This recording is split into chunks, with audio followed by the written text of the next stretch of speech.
going on, guys? This is boy KC Fowler, one half of the Warrriorz podcast, host of the Melanin Warrriorz podcast, and welcome to the Melanin Warrriorz podcast presents Gods of Egypt. So the reason I decided to do, this segment on the Gods of Egypt is because I thought about it, and you hear a lot about the Norse mythology, you hear a lot about Greek mythology, but you rarely hear or see on TV or anything like that stories of the gods of Egypt, the deities of the melanin people during that time period. You know what I'm saying? So our first deity of ancient Egypt is Amun, god of air. So let's go ahead and jump into this. So Amun, or what some call the hidden one or invisible one, coming from the old Egyptian text, was depicted as a bearded man wearing a headdress with the double plumb during the Old Kingdom.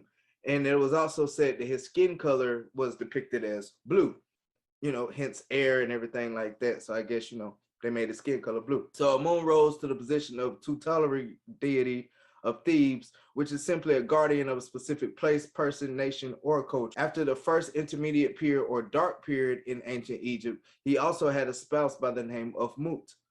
They labeled Amun the father, his wife the mother, and the moon god of Thebes, which was his son Khonse, became the deity family called the Theban triad.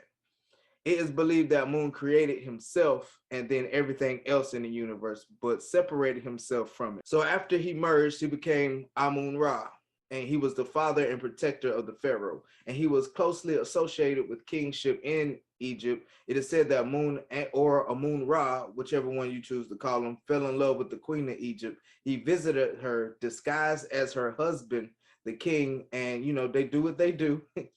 And gives birth to the next ruler of Egypt. After the child was born, Amun-Ra took his child to the rest of the gods and declared him the new future ruler of Egypt. So also in the temple that pretty much worship Amun-Ra, it was Kairak. Royal women of this cult had a very complex relationship with Amun-Ra. You had Queen Nefertari received the title of God's wife of Amun, but Pharaoh Hatshepsut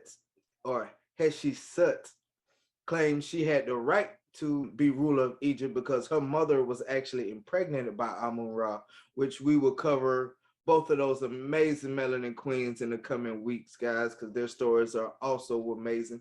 He would also use oracles that were controlled by priests, show people his will and what he wanted of them. The cult of Amun-Ra remained strong throughout Egypt until the time of Jesus. Greeks and Romans also compared their god of gods to the ancient Egyptian god of gods, Amun-Ra. Very freaking fascinating, man. And this has been the first episode of the Melanin Warrriorz podcast presents the gods of Egypt with the god of air, the hidden one, the god of all Egyptian deities, Amun-Ra. So you guys go ahead and check out next week as we dive more into the 8 primordial gods of Egypt and their myths and what made them who they are.